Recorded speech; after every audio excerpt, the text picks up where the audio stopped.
Meeting for Wednesday, November 26th.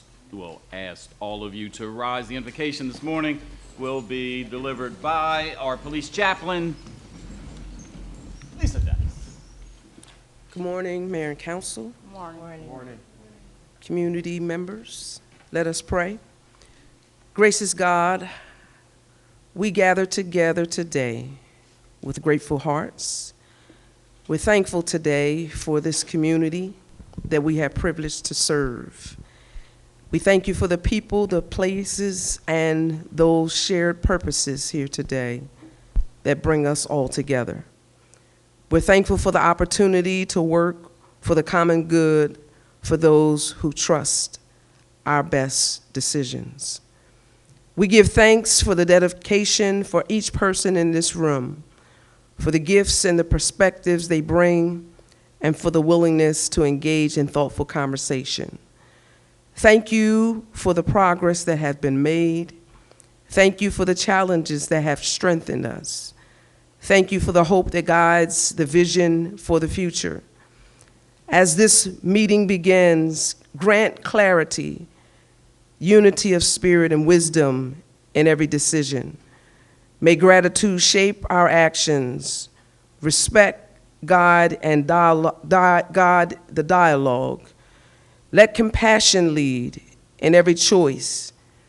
As we offer this prayer, as we think and reflect during this time of Thanksgiving, it means so many to many people who are going through so many different things. Let us be mindful of all of the gifts and the goodness that has been bestowed upon us. And we pray in your name, amen. Amen. I pledge allegiance to the flag of the United States of America and to the republic for which it stands, one nation, under God, indivisible, with liberty and justice for all.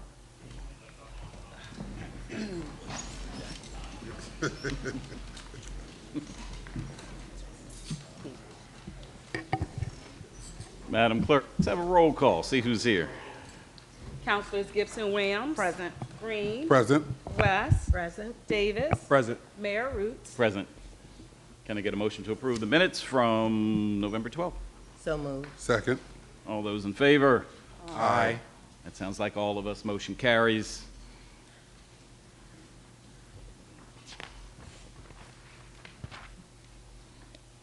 This is time for public comment on agenda items only. The agendas are on the table, and it looks like we have someone who wants to provide a comment. Just state your name. Yes, Olivia Smith. Thank you. Just a question on your budget, just for clarity, parking fees and parking tax. Can you explain what those two items are? I'm going to defer to either our CFO or Chief of Staff.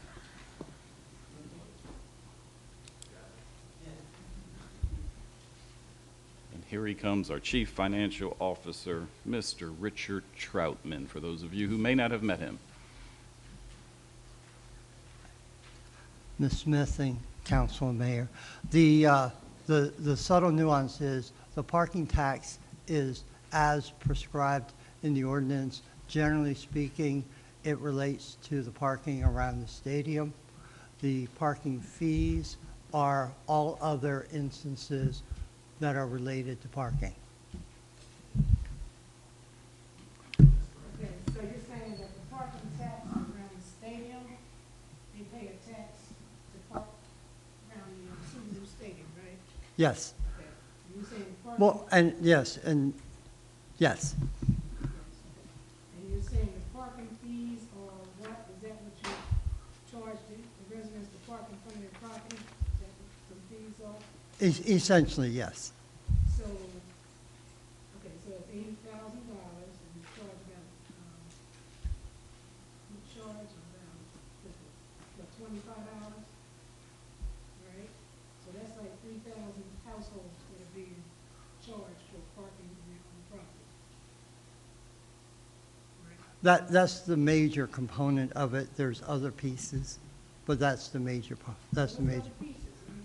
I'd have to check the exact pieces, but that's the general That's the general piece of it. For the people who couldn't hear her, could you kind of repeat her question? Oh, fair. She asked for clarification on the $80,000 that is projected for the budget for parking fees. That's revenue to the city Revenue in to the fees. city, yes. And that's comprised of? Generally speaking, it's comprised of the fees associated with parking around the different neighborhoods for the registrations. Yeah, the residential parking program. And the parking taxes are primarily for properties that come to the city, have a parking permit, and then they're subject to a 15% tax on I believe that's correct. revenue received from parking. Yes, it's for the entities. Mhm. But you said around the stadium, too. Yes, You said around the stadium. yes. So it So is, the stadium parking it, paying that, or it's or all, the people that go to the event paying for that? the stadium parking is the main piece of it, but all the properties around the stadium who charge for parking for attendees to events are also subject to that tax. Okay, so the churches that park cars down there are being taxed for parking cars on their property? Yes, because they're receiving funding. And you got about 3,200 households that's gonna pay for those fees around the Widener, closure. Those are the only areas that's being hit for parking. I don't see 3,200 houses there, so. Rich, let me jump in. Yeah. There may be some other fees that are part of that parking fees. Yes. Airbridge parking lease, there's some other fees that we have with some agreements for the parking lot with Candlewood Suites. So, Livia, that's not all just the, just for the residential permit parking program. We can get you a breakdown of what Thank that you. constitutes. But there's That- other line items than just the residential permit parking program. Thank you. Thanks. Anyone else? Public comments on agenda items only? Good morning, everybody. morning. My name is Martin. I'm owner for the property 75 West 9th Street. What's your full name, for the record? Martin Botello, Luna. Okay. She Can may you need. spell that for me, please? Martin, Botllo, Luna.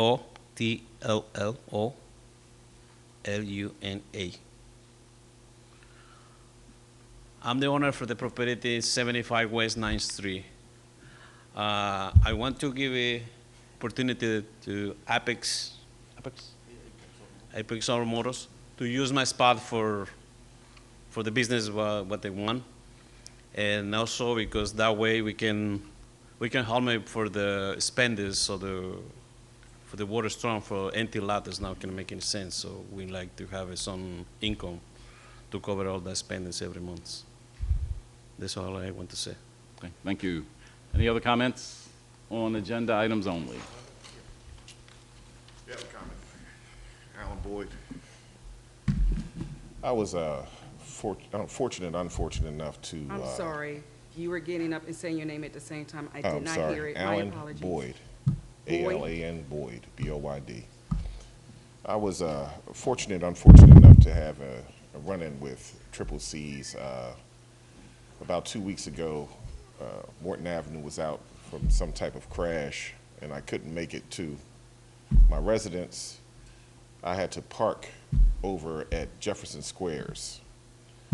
Around, 1 a.m., they came and relieved me of my vehicle. I called them 9 o'clock in the morning Sunday. They weren't even sure if they had my vehicle. I called back 9:30.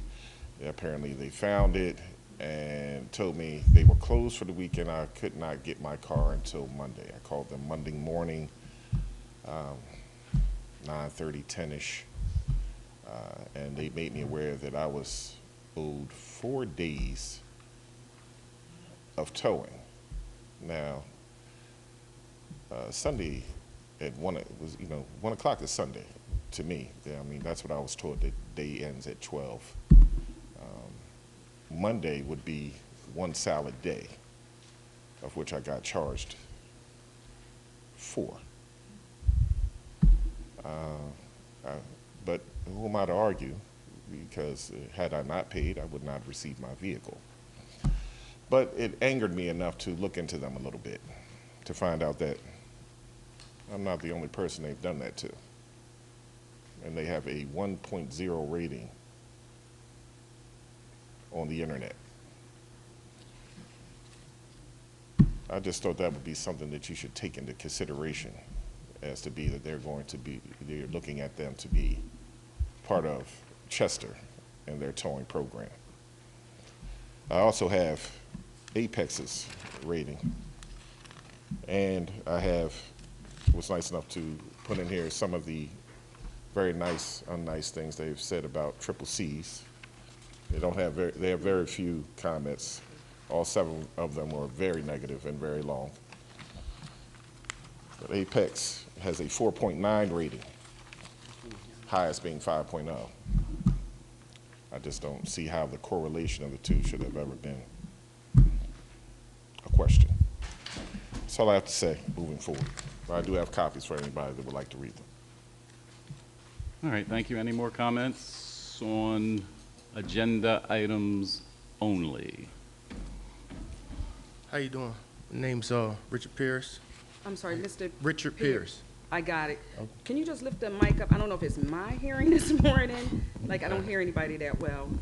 Okay, try now, let me see. Can you hear me now? Just No. put a little bit more out Can you hear me there now? for Go ahead, thank you, Mr. Pierce. It might be me, I'm sorry. I just want to reiterate on the towing for Chester. Like Mr. Boyd said, I don't understand how the Google ratings weren't part of the scoring process. Like, our people have to deal with this outfit for the next 4, 5, 6 years. And if they have 7 ratings on Google and they're all negative. So I don't understand how that was, not considered in the scoring process. And secondly, as far as the jobs, Alfred Reeves has been a mechanic in this neighborhood, in this city, for the majority of his life. I think since, 14 years old? 79. He's probably worked on just about everybody's car in here.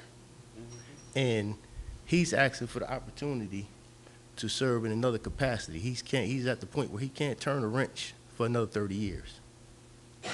We're trying to move him on to something else for retirement. And secondly, my Aunt Paulette is here. She worked for the city for how many years, Paulette? 29 years in the police department, and ultimately lost her pension through the bankruptcy. And I was hoping to give her an administrative job. This opportunity that we have going to provide jobs, a lot of clerical work. There's a lot of paperwork involved. And we have a lot of citizens right here in Chester that has lost their pension beyond the bankruptcy. And we have the opportunity to provide some jobs for people that's living on fixed incomes. And we just asking for the opportunity. That's all I have to say. All right, thank you. Any more public comments on agenda items only? All right.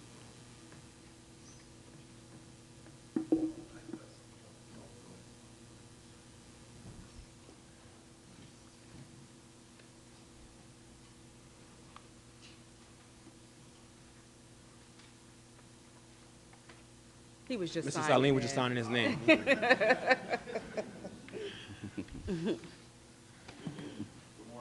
morning. Morning. My name is Robert Convery, and I represent with Apex Automotive. Talking to the mic, please. I don't think it's working. There it is. It's not working. That's why I can't hear. I'm thinking it's my hearing. I was on my way to the ear doctor. Can we hear me now? Yeah. There we go. All right. My name's Rob Convery. I'm with Apex Automotive. And I'm curious on some things that, when I've been thinking about what's going on with the companies and the contracts and so forth, is I see this as a good thing for the city. We're trying to keep it in the city. Revitalization, it's going to look nice. That little stretch of road can use a little sprucing up as you come into the city from somebody that commutes in every day. And as far as he said with jobs, with the administrative needs, that's more tax revenue. That's more money coming into the company. And then for the city even. And then to give it to an outside city, that it's going to Essington. It's not coming back to the city. So the majority of the fees and profits and things that could be good for the city and beneficial are going somewhere else. And I really think that needs to be taken into factor because of what's going on, that we need to focus on what's good for the city. Now, granted, they're outside the city, and they're roughly 1 mile outside of the radius that was given, but we're right next door. And we've been serving the city for many, many years. So I really hope you guys took it into consideration and looked it over and make what's the best choice for the city and for the people of the city, and not giving it out to every other town around here when this right here we need to focus on. Thank you for your time. All right, thank you. Any other public comments on agenda items only? Seeing none, and as a perfect segue to what was considered in the process for selecting, approving contracts, selecting contracts, contractors in the city, our receiver, Vijay Kapoor, wanted an opportunity to come up and speak because he's standing in the back of the room. Yeah. You usually know what that means. Good morning, Mayor, members of council, member of the public. My name is Vijay Kapoor. I serve as the receiver for the city of Chester. I did want to address a couple of items here with respect to the towing contract, as it is my name on the resolutions that is asking council and mayor to approve this contract. I do want to be clear before we get there. There was some comment earlier that someone had lost their pension through the bankruptcy process. No one has lost their pension through the bankruptcy process, particularly with respect to the police pension fund. We've worked very hard to increase the funding of the police pension fund, and we were up to about $27.4 million at the end of October, where we were around a $1.75 million at the beginning of receivership back in June of 2020. So I apologize for sort of veering off there, but I want to make sure that that is addressed and that is clear. No one has lost their pension as part of the bankruptcy process. With respect to, I wanted to talk a little bit about procurement, and I wanted to talk a little bit about the procurement that is in front of you. And for those of you who were not on council, some of you may remember that making sure that the city followed procurement law, which is the way that cities and municipalities get services, that they obtain services, whether either paid or otherwise, was a pretty significant issue years ago. So much so that there are provisions in the recovery plan, which the city is required to follow, and that it requires its city elected officials as well as its staff to comply with procurement law. The towing contracts that you have in front of you, the resolution that you have in front of you, came as a result of a very thorough procurement process that the city went through, that any other municipality across the state would need to do so. It was thorough and it complied with the law. The city had a selection committee. It asked for information for companies to submit information. That information was carefully evaluated, and what you have in front of you are the results of that process. As part of that process, as part of any procurement, there are minimum requirements that are required of any entity that is to bid on the contract.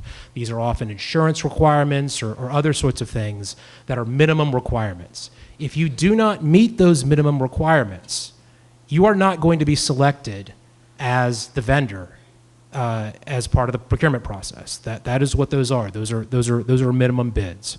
I'm not going to talk specifically about the selection in this, but I do want to emphasize that those minimum requirements, those are not optional.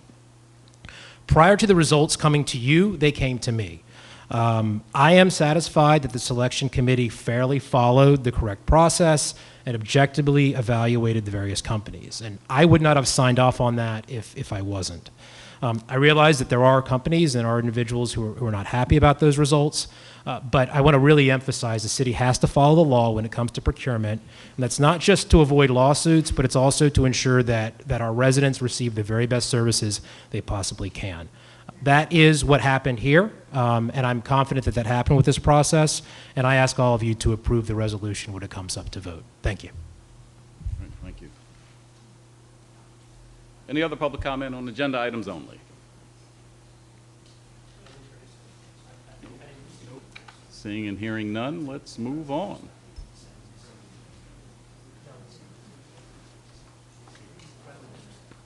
Scroll for me, Justin.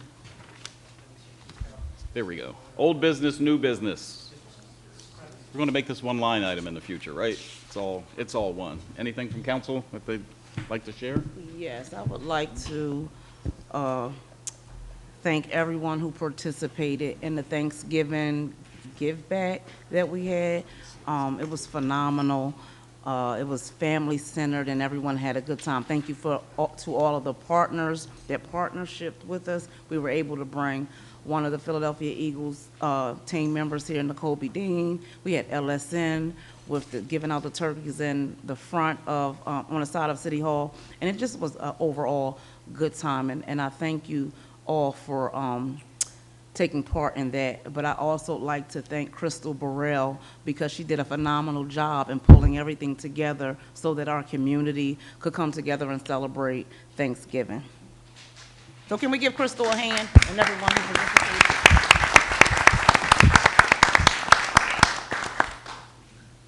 I would just like to give an update.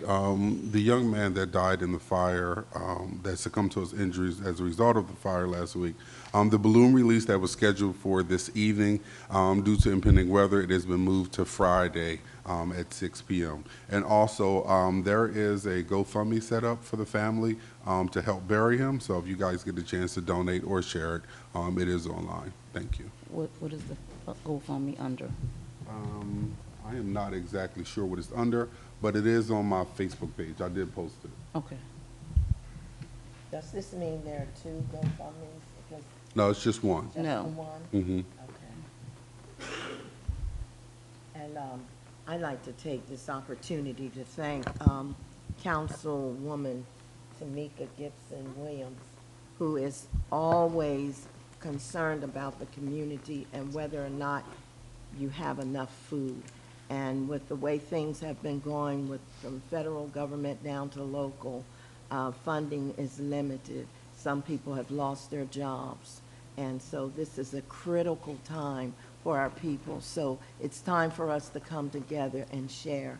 And Councilwoman, you have hit the ground running. That's what you always do, and I'm so proud of you. Thank you. And so thankful to be serving with you on this council. Thank you very much.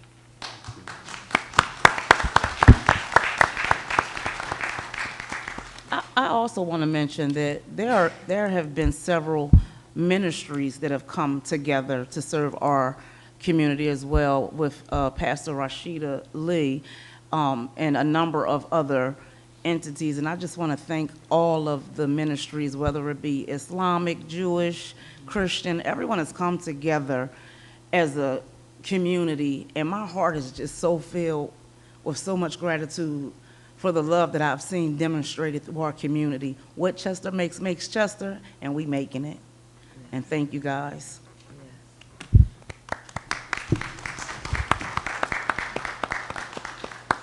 Good morning, everyone. Good morning, everyone. Morning. So I just want to take this time to just shine a little bit of light on our young people and the amazing things that they're doing in the community, especially when it revolves around sports in particularly. So I want to give a major shout out to the Chester High football team and their entire coaching staff, from the trainers on down to the administration at the school. They're doing an amazing job with those young men and women, even on the cheerleading squad. Like I said, I want to be inclusive in this thought that everyone is doing an amazing job with those young people. They're really striving to achieve some amazing things. They're all going to college, on some of them on full athletic scholarships. And that's something that we haven't seen in the city of Chester in a very long time. So I just want to shout out to the community for continuing to uplift them. There was a major turnout at the game, and it was just beautiful to see. Like, as an alumni of Chester High football, that was something that I've been waiting to see for a long time. So I just want to give those young people a shout out, as well as our CCSA Sabres right down the street on Highland Avenue.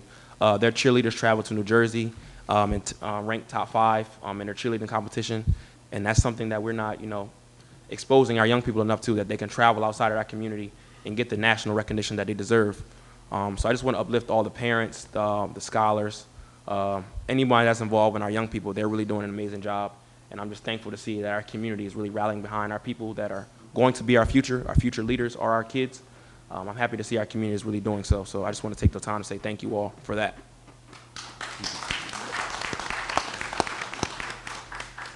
I guess I'll pull up the rear here, and it's really difficult because the list that I have in front of me has pretty much been exhausted by you guys.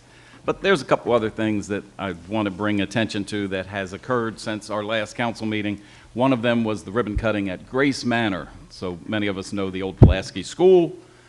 The school has been knocked down, and in its place will be new homes, affordable homes, or designated as affordable homes. 10 of them will be built immediately, another 11 to follow. So that was a great event to be a part of. You should be looking for new construction soon. Right behind there is the Access Center, and if you go by there, right there on the corner of 7th and Booth, you'll see some construction going on, which is also the old Pulaski School football field area. They're building a gymnasium. It is really big. I kind of got to take a peek at it when we were down there for the, thank you, State of Black Pennsylvania event. So it's going to have a full basketball court, bleachers, and for those of you who care, they're going to also be striped for pickleball. So, yeah, pickleball. Just thought I'd throw that in there. We did a honorary street signing unveiling for Calvin Baya Williams on the corner of 8th and Sproul. That was a party. Man, a lot of people came out. There was a DJ. Great event for a great guy. Paraguay, the country of Paraguay in South America has partnered, a city in the country of Paraguay has partnered with the city of Chester. There was a city sister celebration signing right here in Chambers on the same day that Paraguay and the United States men's, help me, Tom. Men's national. There you go. The men's national team in Paraguay played what's called a friendly or an exhibition game right there at Subaru Park. Myself, Councilman Green attended with their dignitaries. It was a great event, but I got to give credit to Councilman Green because he can move mountains. We had so many issues with the Paraguay delegation and getting access to the suites, and the only way that they got up there was this guy. He just put his chest out, and they heard that booming voice in that 6'2", 6'3" frame. The only thing I was there for, well, that's the mayor, but that's the guy that's making it happen. So thank you for what you did. I'm sure they appreciated it. After the game, they had a party right across the street here in, what's the name? Dream Terminal. Dream Terminal. It was scheduled to start at 9 p.m. So I asked my wife, I said, you want to go? Let's just peek into the party. She said yes. And she's one of those persons that's very prompt. 20 of 10, you ready to go? I said, it's only a minute away, let's hold on. We showed up at 9 o'clock. That place was jam-packed with just the people who had attended the game from Paraguay. They had a great time. I called Ron Starr the following day just to ask how things went, and he said it went wonderfully. They didn't get out of there till, shall I dare say, 4 in the morning, but you know, the people who were there helped clean up, and we're looking to do more things with them. But that was a full day of activity. What else do I have on this list? Thank you for all mentioning the food. Just due to the holidays, we had the veterans here, seniors here in City Hall. We were prepared to actually deliver from some city government funding as a result of the SNAP benefit holdup. You know, we were going to be there for that second or third week, but thankfully the government got their act together. So to the community at large, thank you for just all stepping in. What else do I have here? I got the sad news today. I'm heading to the stadium area. There's a physical therapy facility down there. I'm getting some work done on my ankle. And the radio says there's a church fire here in the city of Chester. And I'm like, that's not, you know, abandoned churches do catch fire. But when he said Second and Norris, my heart dropped. I mean, I went to Immaculate Heart of Mary School through 6th through 8th grade. So I drove down there, and it's just really heartbreaking to see what's going on. The fire departments, and there's no less than 7 fire departments, maybe 8 down there fighting this fire. They'll be down there most of the day. So expect 291 to be cut off in the area around the church. But if you've never been in that church, you just can't appreciate how beautiful it is. You know, I grew up at Calvary just 3 blocks away, and I remember my first time stepping into Immaculate Heart Mary School.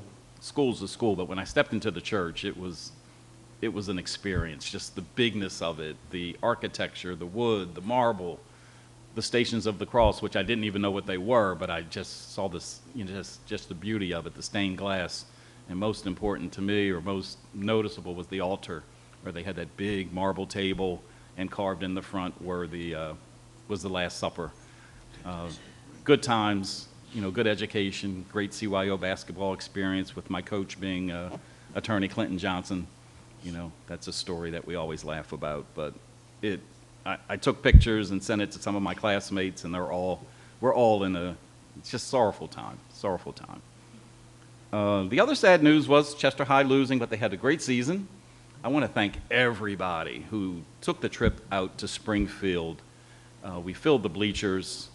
I was one of the 4,000 people, and I'm sure from both sides, watching at home. They had a great live feed. The best news, though, was Springfield was preparing for the worst with you Chester people coming out to their neighborhoods. Mm-hmm. And I understand the report is that you were at your best. So it just shows that, you know, we do good in crowds. We're good people. I heard some talk that they're not going to do a night game. I said, well, they're certainly not going to have a game at 1 o'clock on a Friday afternoon. So unfortunately, we lost. They were at their best when we were slipping just a little bit. But I think 2 out of 3 times we beat those guys. I really do believe that.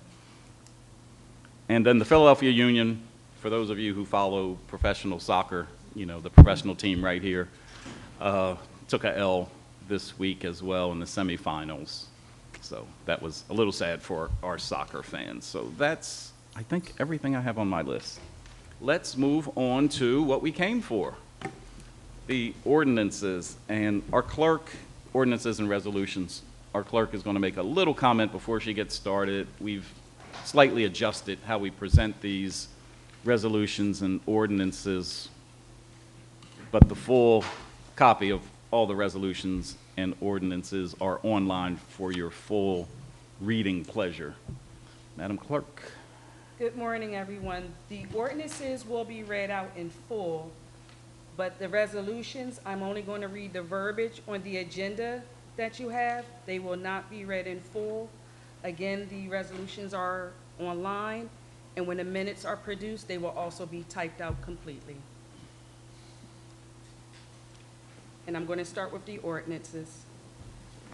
Bill number 7, an ordinance of the City of Chester, Delaware County, Commonwealth of Pennsylvania, appropriating specific sums estimated to be required for the specific purposes of the municipal government hereinafter set forth during the 2026 calendar year. The Council of the City of Chester does ordain, Section 1, that for the expenditures and expenses of the 2026 calendar year, the following amounts are hereby appropriated from the fund equities, revenues, and other financing sources available for the 2026 calendar year for the specific purposes herein set forth. Section 2, the general fund budget for the 2026 calendar year is hereby set at $62,199,011 and appropriated from the following revenues as more fully detailed in the attached Exhibit A. Real estate and library taxes, $10,235,000. Taxes, Act 511, $26,611,000. Fees, fines, licenses, and permits, $3,676,168. Interest, rents, and royalties, $400,000. Intergovernmental revenues, $3,922,187. Reimbursements, $643,660. Other revenue, $404,996. And host fees, $16,306,000, with a total of $62,199,011. Section 3.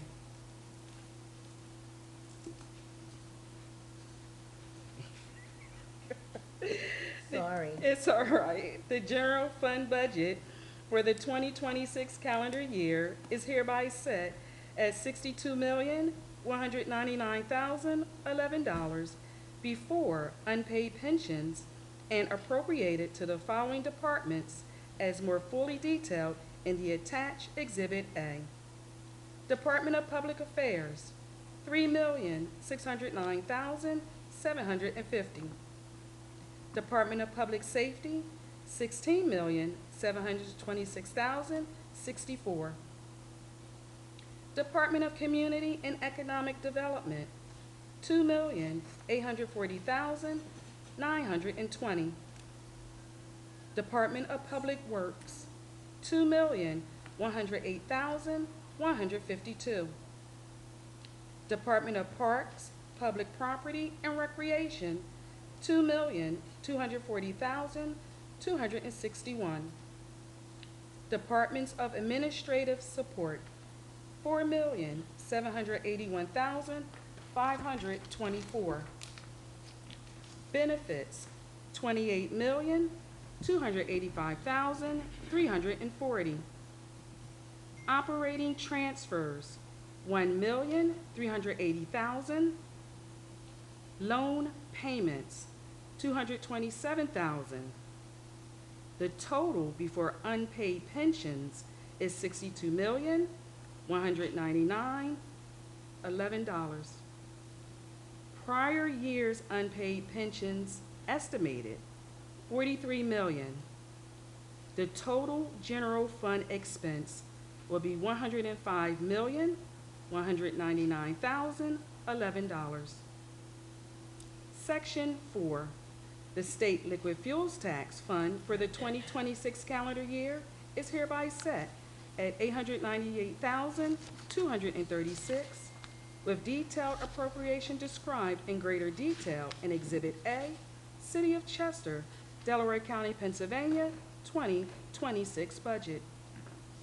Section 5, the Rubbish Fund for the 2026 calendar year is hereby set at $4,383,804, with detailed appropriation described in greater detail in Exhibit A, City of Chester, Delaware County, Pennsylvania, 2026 budget.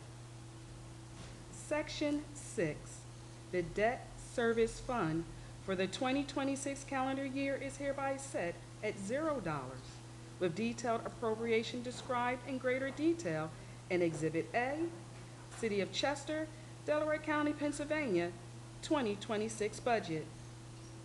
Section 7, the ARPA Fund for the 2026 calendar year is hereby set at $9,165,908, with detailed appropriation described in greater detail in Exhibit A, City of Chester, Delaware County, Pennsylvania, 2026 budget.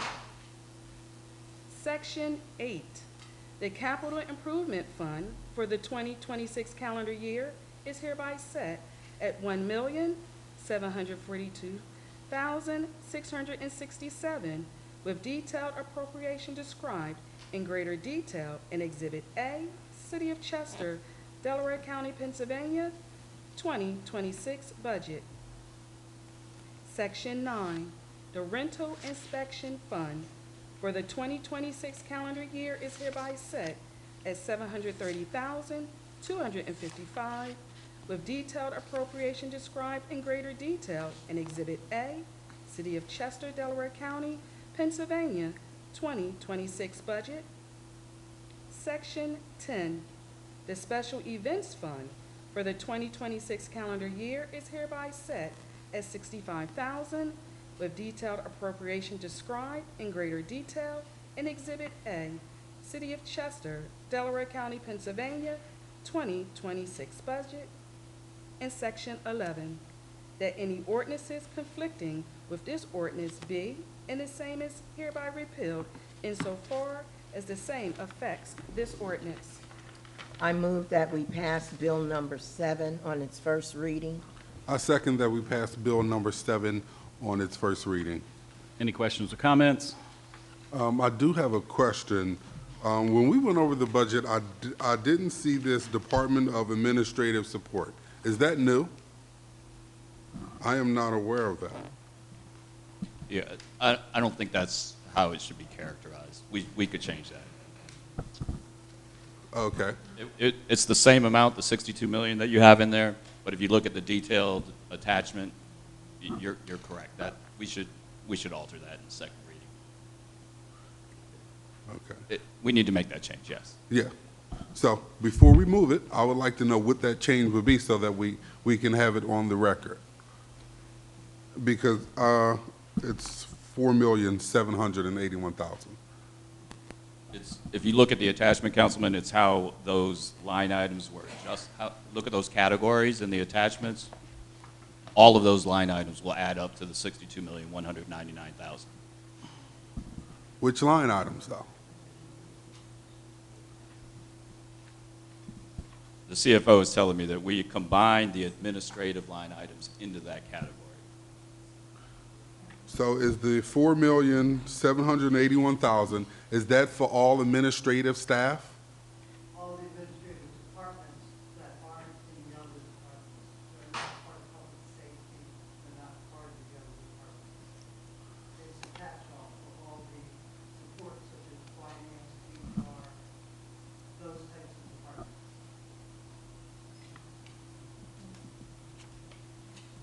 It's basically a summary. If you look at the attachment, that's the line item by line item expenditures that are part of that $62 million. So that's an amalgamation of those various administrative categories. There's not a department per se. Okay.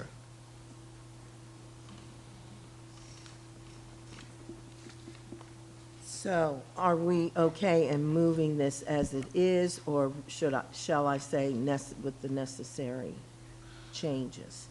Or if there are any changes to be made? Well, I want clarity on what the necessary changes are.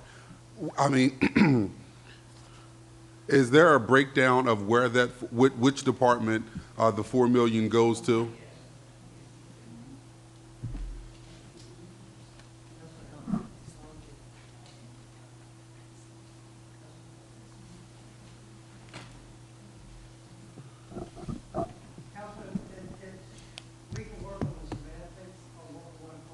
Okay.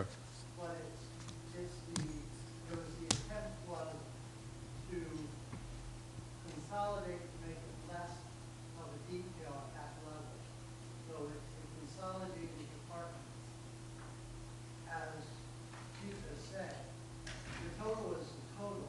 It's just how we're describing that grouping of departments. And I understand the total is the total. I just wanted to get some clarity on that because I have never seen that. I've never seen Department of Administrative Support. And so. Frankly, it's the same language we used last year. So we replicated the heading for the grouping. So, well, we can change that Okay. to all other departments, to administrative departments. We can change that terminology, but it is, as you said, the rollout of the departments that are not in public safety, that are not in the other departments. Okay.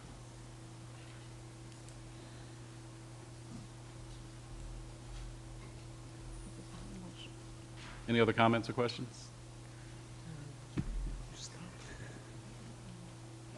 I think we need the So I detail. think the issue is that it was addressed and it would not be seconded until there's clarification via Councilman Green on what the administrative support is, that category. You did second, didn't you? I mean, I did second. It was moved in second. Oh, okay. But I'm saying before we vote on it, I wanted some clarity on this. Gotcha. Because I've never seen this. And I mean, even when we looked at the budget last week, I didn't see this particular line item in there. And if it wasn't, it was an oversight. But I would like just some clarity and also make sure that we're using the right verbiage, if that makes sense. Yeah, what we can do is we can look at the attachment, and if you look at the attachment, for example, the first category is mayor, council, administration, then there's city clerk, and then there's legal, then there's finance. I think what Rich is saying is he took out the administrative fees to put it into that line item, to lump it together. Nothing has changed from the initial reading or the initial meeting we had on the budget on the detailed budget sheet, which is very detailed and provides all the line items that are necessary. We can recategorize that as appropriate. But this is all the administrative fees for all of the departments combined. Rich, that's correct, right? I believe that's what Rich is saying, that it's all the administrative fees put into that Department of Administrative. Okay. So I believe moving forward, we're going to make the semantic changes for the second reading. Correct. Those changes will be made, yes. Okay. So at our next council meeting, we're expecting to do the second reading and approve the budget as is. So the only comment I want to make is you just saw evidence of the fact that this council, controller, CFO, chief of staff, and particularly the department heads watch everything, every dime that moves through here. I can say in the time that I've been in city government, which is coming up on 4 years, the degree of scrutiny with regard to our finances. Oh, and I can't miss the receiver and his team. You know, it's, you know, every dollar, every dime is accounted for, in this case, being budgeted for next year. This is the 2026 budget we're looking to approve. In a real simple sense, you have a CFO over there who really puts it together from all the departments. It's really a luxury to have a chief of staff who has a finance background and experience in city government, particularly this city, who can check the CFO. And then as you saw up here, we've got an eagle eye council person who doesn't miss a decimal point and challenges from our end. And then overall, the future of the city's finances is, you know, pretty much being driven by the receiver's office. And we have a controller that's tough as nails. So we're in good shape there. Madam Clerk.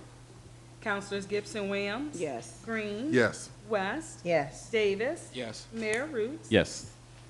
Bill number 8, an ordinance of the City of Chester, Delaware County, Commonwealth of Pennsylvania, prescribing the number, duties, and compensation of the employees of the City of Chester for the year 2026, directing payment on an annual basis, prescribing the method and times of payment, and repealing all ordinances or parts of ordinances inconsistent therewith. I move that we pass Bill number 8 on its first reading. I second that we pass Bill number 8 on its first reading. Any questions or comments? And the only comment that I have to this is it's a public document. You can, you know, the salaries of all employees, once approved, become public. Madam Clerk? Councilor Gibson Williams? Yes. Green? Yes. West? Yes. Davis. Yes. Mayor Roots. Yes. Bill number 9, an ordinance of the City of Chester, Delaware County, Pennsylvania, pursuant to the authority granted by the Home Rule Charter, reenacting without substantial change the business privilege tax for the year 2026, as set forth in Article 307 of the Codified Ordinances of the City of Chester, 1978, as supplemented and amended in its entirety, which imposes a tax for general revenue purposes upon persons, firms, companies, and corporations engaging in certain business within the City of Chester, except for the amendment to subsection 307.02A entitled Rate and Basis of Tax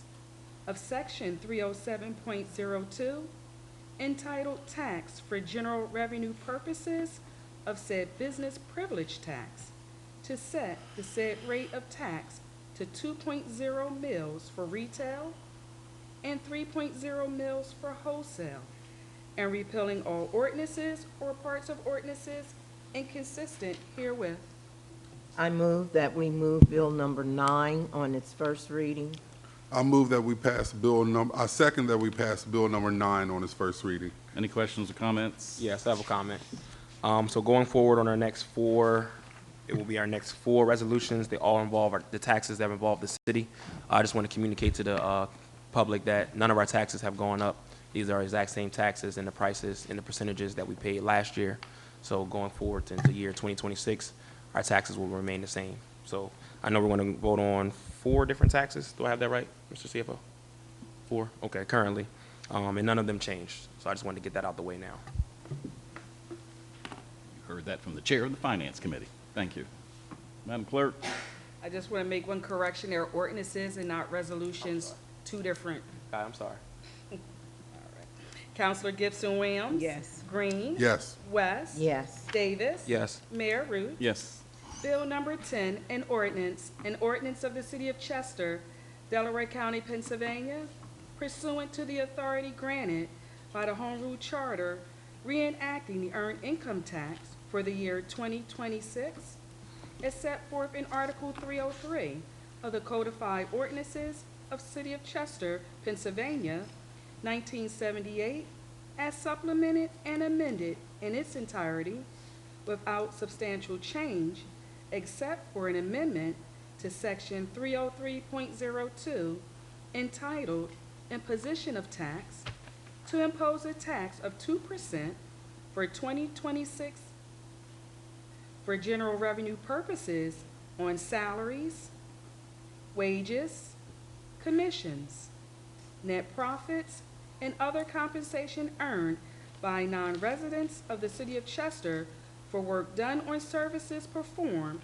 or rendered in the City of Chester, and to establish the earned income tax rate at 3.75% for 2026 on salaries, wages, commissions, net profits, and other compensation earned by residents of the City of Chester, with 1% of the residents and non-residents earned income tax collections being designated to distress pension payments, and providing for the administration and enforcement of the ordinance, and imposing penalties for violation thereof.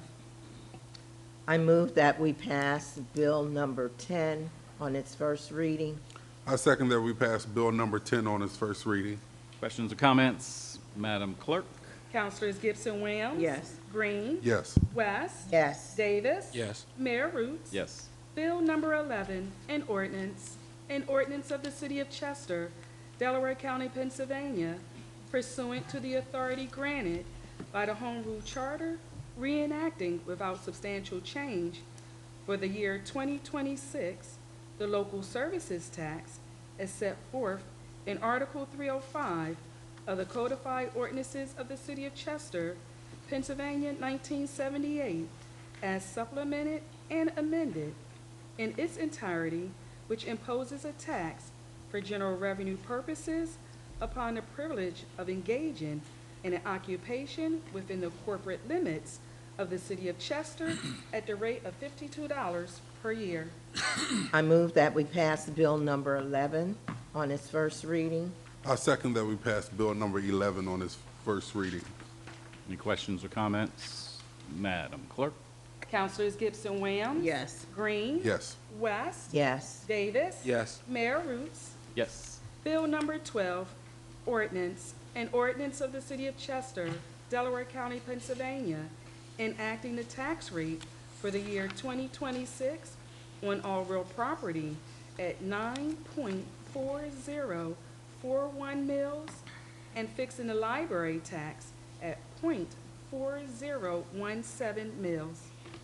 I move that we pass Bill number 12 on its first reading. I second that we pass Bill number 12 on its first reading. Any questions or comments? None of us love to pay taxes. All of us know how important it is to run a city through our tax dollars, but this is my favorite tax to pay because I love the library. Madam Clerk? Councilors Gibson, Whamms. Yes. Green. Yes. West. Yes. Davis. Yes. Mayor Roots. Yes. R-137, authorize approval for the installation of a handicap parking zone in the 300 block of Norris Street, in the 2000 block of Madison Street, in the 1000 block of Elsnore Place, in the 800 block of West Fifth Street, in the 800 block of Ward Street, in the 400 block of Highland Avenue, and in the 1000 block of Remington Street in the city of Chester. So moved. Second. Any questions or comments? We never have questions or comments on handicap parking, but I just would love for people to give respect to the people who do have handicap parking. I'm just going to leave it at that. Madam Clerk? Councilors Gibson, Whamms. Yes. Green. Yes. West. Yes. Davis. Yes. Mayor Roots. Yes. R-138, authorize approval for the award of the request for proposals for on-call towing to CCC Towing LLC to serve east of Curlin Street, and Del Cove Corp., otherwise known as doing business as Clayton Auto Parts, to serve west of Curlin Street for an initial 3-year term contract for the period 1/1/2026 through to and including 12/31/2028, and based on written satisfaction by the city of Chester, a year 4 option, meaning 1/1/2029 through to and including 12/31/2029, and a year 5 option, which is 1/1/2030 through to and including 12/31/2030. So moved. Second. Any questions, any comments? Yes, Madam- I have a comment. Go ahead. So in regards to this contract, because I have been on the scoring committee prior, so I know what the scoring committee entails, the level of detail that you have to submit the paperwork, the amount of detail that you need to read over those documentations. Some of them can be 60, 70, 100 pages long, and you're required to read all of them and understand everything that's happening. I understand they're very strenuous. Speaking to the individuals here, speaking on behalf of Apex, I understand they're very strenuous, very tedious, time-consuming. However, I would love to see you all have an opportunity in our community to serve our community to the best of your abilities. Now, as a council person, I have some of my own gripes with, not say gripes, but it's concerns. You know, I'm right down the street from you all, see you all every day, really. So I would love to see some things be, cleaned up clerically, some things cleaned up strategically in your business, but that's your business. I want you to run it how you see fit. However, I do have some questions and concerns, but I would love for you all to have an opportunity here in the community. So when I vote no, or if I do vote no, or vote yes, and I do vote yes, understand that it's coming from a place of, I understand that you're trying to do business here. I understand what you're trying to do. At the same time, I understand that our residents need the best quality of work. They need the best people to serve. They need the best resources, the best towing trucks, best space to park their cars, whatever the case may be. But I want to come from a place of understanding that You all are trying to do hard, decent work here in the community, employ our people. So I want to say thank you for even taking the time to apply for this contract. First and foremost, I understand that, like I said, you took the time to do so. And to the receiver and the receiver's team, Mr. Kapoor, we had our meeting yesterday on INFRAC. I think he's doing an amazing job. He's a very diligent individual. His team makes sure they cover all their bases and all the tracks, and they definitely, genuinely have the City of Chester's best interests at heart. I will say that from me talking to Mr. Kapoor and seeing the work that he's done. He doesn't take anything lightly when it comes to making decisions for our community. But as an adult, I can say that we can agree to disagree sometimes. So I just want to say that I appreciate you all for applying. I would love for you all to have opportunities to grow your business and serve the City of Chester and anywhere else that you apply for contracts. I'll be really brief. I wasn't on the scoring committee, so I wasn't aware of all of the details in the proposals that were submitted. But what I will say is that at some point I want to see our people win. I want to see minority-owned businesses in the City of Chester get some of these municipal contracts. I would like to see some of our people who live in this city employed by businesses in this city getting some of the tax dollars that's coming through this city. And it is my hope that one day we'll get there, and one day we'll start supporting our black-owned businesses, our minority-owned businesses here in the City of Chester. I'd like to say thank you for applying, but the information that we were given from the receiver was very detailed, and the information that we had to consider made it kind of hard to make a decision. But I agree with my colleagues that we would like to see black-owned businesses in the City of Chester, and I would encourage you to keep applying and make sure that everything is in place so that you could get some of these contracts that are put out. I'd just like to thank you too for applying. And there are black-owned Chester businesses that we have supported, and they're up and down the avenue here. So it's not that we don't support black-owned businesses or Chester businesses, but there is a procurement process. And so in light of what was presented, what I saw, you know, what I observed and what I saw, you know, I'm following the procurement process. Madam Clerk. Councilors Gibson Williams? Yes. Green? No. West? Yes. Davis? No. Mayor Roots? Yes. R-139, authorize approval of the ratification of the solicitation from Keystone Purchasing Network for proposals to perform the Sun Village Park and Pavilion Repair Project, ARPA Project Number 19.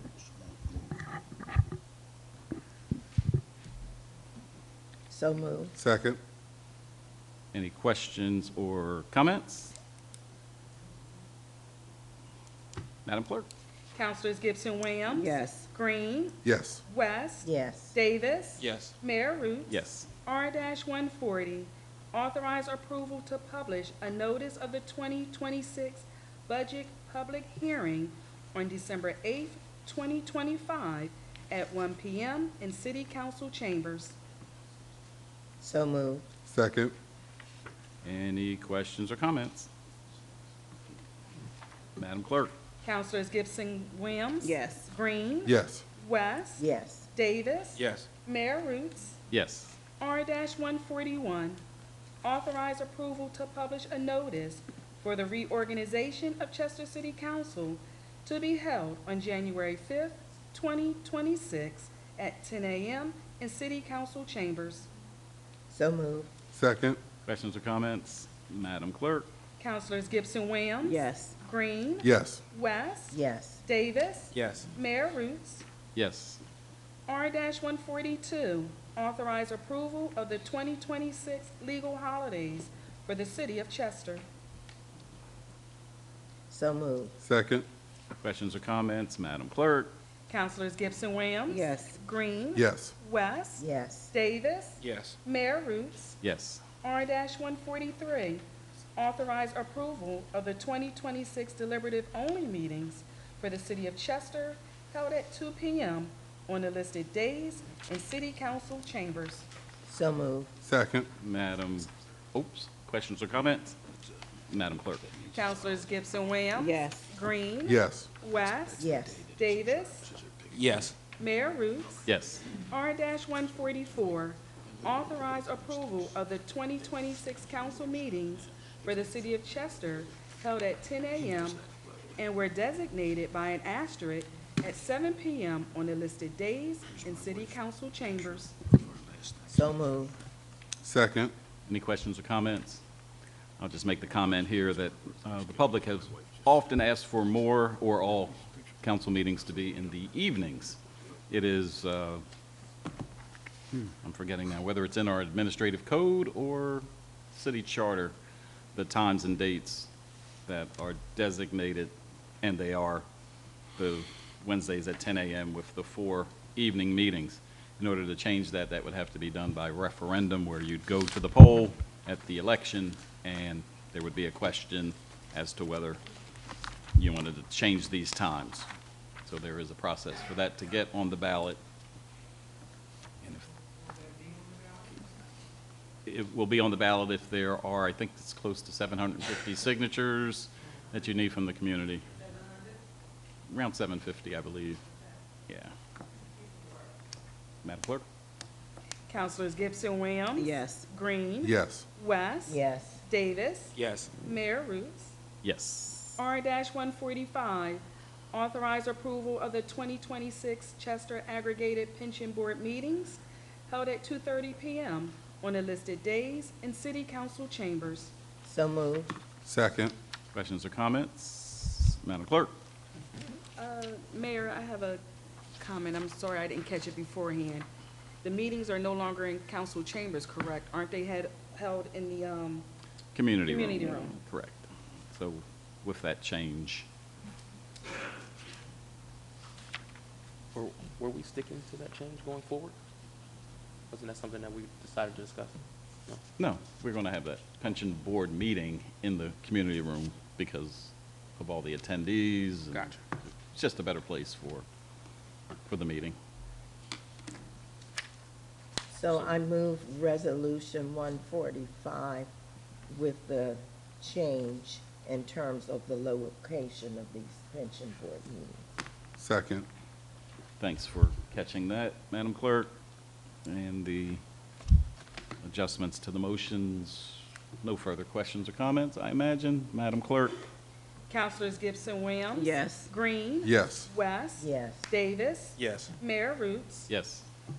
R-146, authorize approval of the substantial amendments to fiscal year 2022, 2023, and 2024 Community Development Block Grant, known as CDBG, Program Annual Action Plans to create the Chester Park Bandshell Improvements Project. So moved. Second. Any questions or comments? I'll just make the comment that I'm going to brag again that we got $100,000 to fix the band shell out in Chester Park, the place where the stage and the seating is. All this resolution does is for that pot of money in which the block grants, there's a lot of back office stuff that has to be done to accommodate the grant that we got. I'm so glad we have Joanne Rourke, who manages our block grants. She's been doing this for, let's just say 40-plus years since block grants begun. She is probably the nation's #1 expert in block grants, and this is just to make sure it's done right. Thank you, Joanne. Madam Clerk? Councilors Gibson Williams. Yes. Green. Yes. West. Yes. Davis. Yes. Mayor Roots. Yes.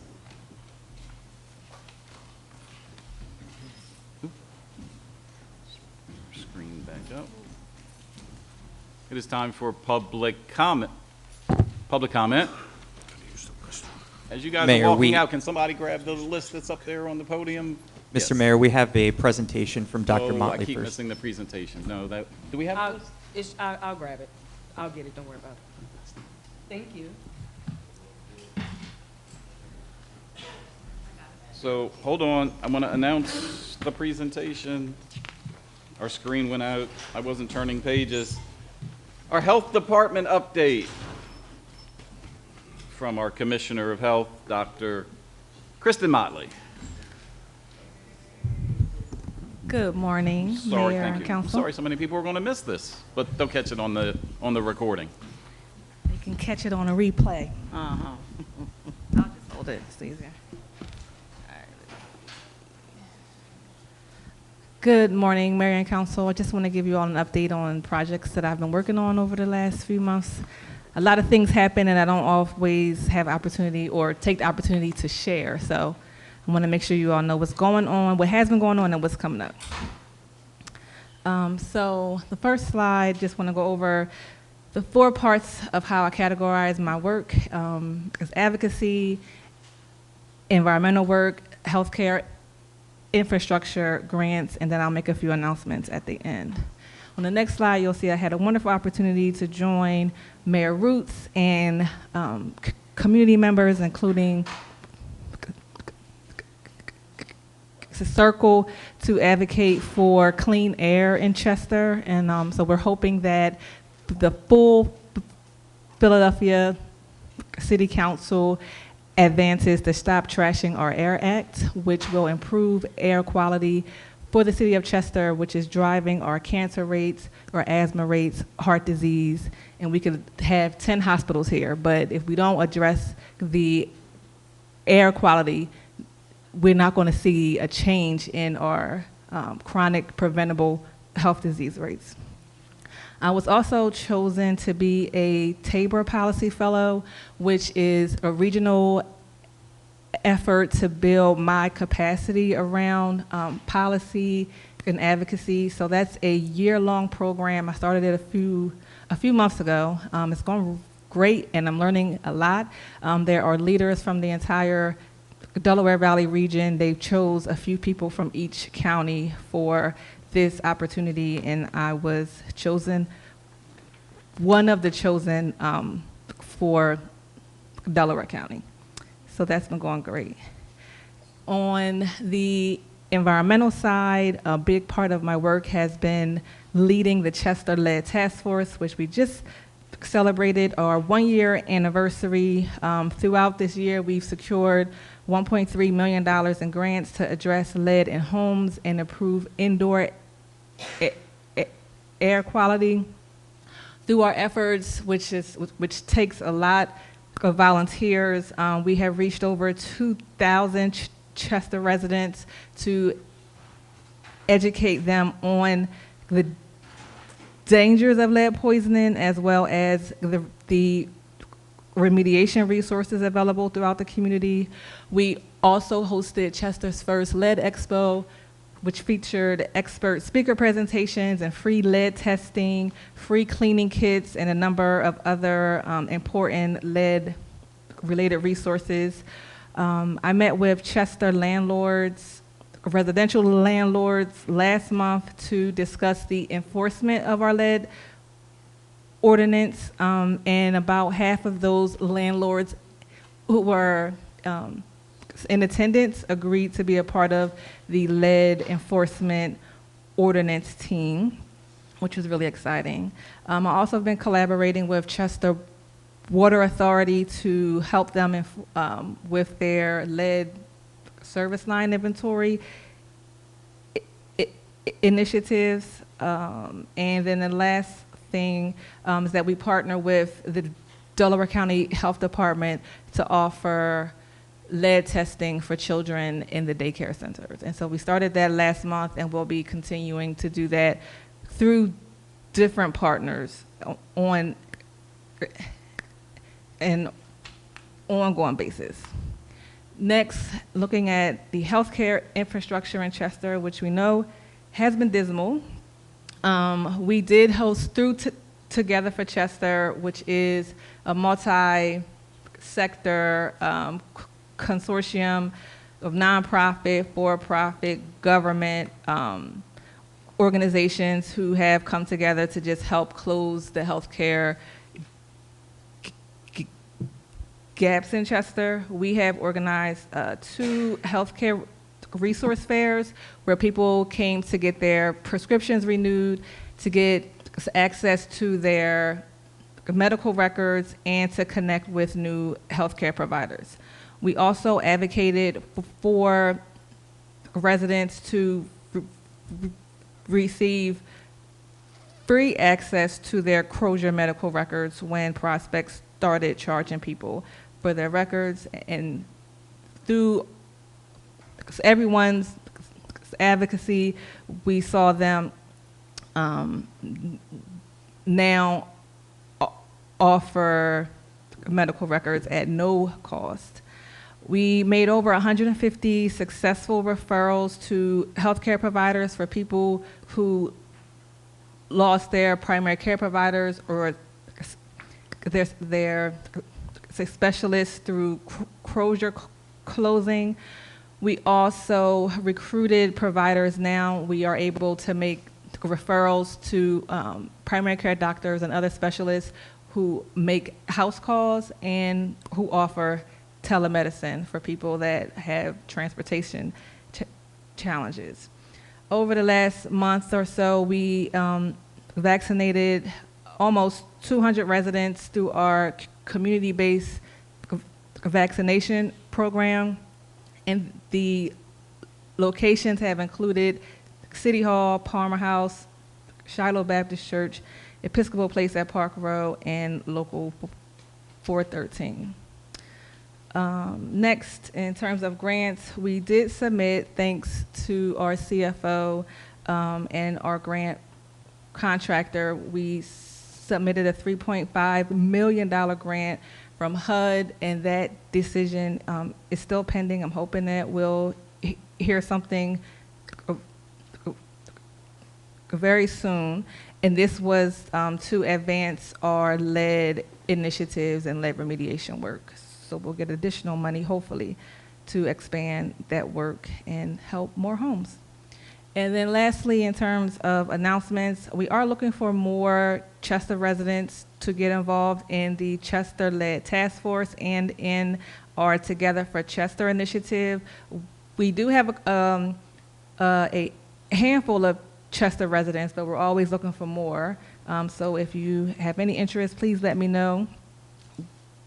Next, in terms of the vaccination clinics, we are looking for more places to host a vaccine clinic. So if anyone wants to host a pop-up, say in their neighborhood or at their church, community center, we will identify the vaccine partner to come in to administer the vaccines. People do have to have insurance. If they don't have insurance, they can go to the health department for free flu shots at this time.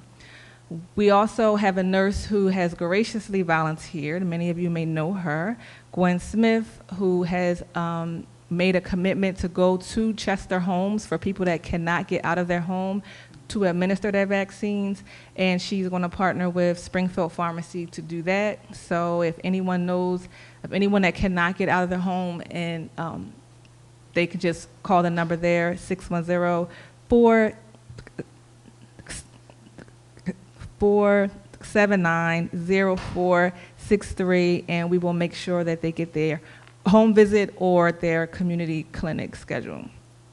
In terms of people that may need new healthcare providers, or if they need access to their medical records, they can come to Chester City Hall or call or text that same number to get help, to get connected to a new healthcare provider, or to get their free Crozier Health medical records. And then lastly, we are looking to bring some primary care services to Chester, hugely through the help of Mainline Health, Newman University. We'll be also working with the Delaware County Health Department and Keystone First to bring primary care services to Chester, and they will be free. So stay tuned for more information on that. And then lastly, if anyone needs any help with anything related to healthcare, they can always call or text this number and they will receive a call back. So we just want to be here to support the community in as many ways as we can. And I get a lot of credit for a lot of this work, but trust me, I am not doing all of this alone. I have a huge network of people who just stand by my side to help me get all of the things done. So I cannot take credit for this. I, of course, have to give glory to God, but He put people in my life so that I can get things done, and I'm just grateful for the opportunity to serve. Thank you. Thank you. Don't go anywhere. Questions? Council, we have any questions or comments to our health commissioner? I'd just like to comment on your continuous support of the Chester community. And I'm very proud of the work that you do. And it's because of you and your ability to draw people into your fold who have the same desire as yourself to help and support the people of Chester. I mean, we're in dire straits right now without a hospital and what have you. And so medical help is kind of on shaky ground, but it's people like you. And God gave you the gift to be able to connect all of these people who are supporting you and the city of Chester's people. Can I say something there? Of course. I just wanted to say we just went through a very difficult legal matter regarding a building that was in terrible condition, and thanks to this woman, we were able to resolve it favorably for the tenants. And throughout the entire process, I believe that you were one of the most passionate advocates. So thank you. Job well done. Job well done. Thank you. Don't leave yet. Don't leave yet. As I always tell you, you do a phenomenal job, and I share the same sentiments as Councilwoman West. God has given you the gift of connecting individuals, but the heart and the passion that you have for our community is unmatched. Continue to do the great work that you do. I have to chime in. So last week we were up in Philadelphia for the Stop Trashing Our Air Act, and we testified sitting side by side.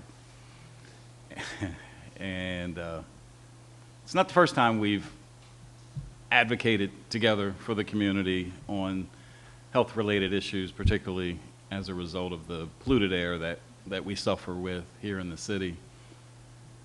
When I saw the news coverage, I got like this much coverage, and she just dominated the press, which was great. She dominated the presence in city council up in Philadelphia. The feedback continues to come in. Like, you are a monster. I think we might be going back on December 8th as it hits the floor at city council for their vote, so we could like do it again in public comment, just like you guys are standing at the podium for public comment. We'll be standing before Philadelphia City Council, providing public comment for the city of Philadelphia to prayerfully pass a vote that will stop their trash from coming down to the incinerator here in Chester. So I just want to thank you for, first of all, accepting the offer to come work here. I will always say that was the hardest person I ever hired in my life. It will never get harder than that. But she's come down here and over-delivered with a department of one, a bunch of volunteers, and to the point that you made, you have a network unlike any other. Just about every major health network she's connected with, whether it was the former Crozier, Trinity, Mainline Health, Penn, Jefferson, she can just pick up the phone and get things done, evidenced by the fact that like all the things that she's made happen here in the city is through those connections. So thank you for your report. Thank you for your work. It's a pleasure working with you. Thank you so It truly much. is. Thank you, Dr. Motley.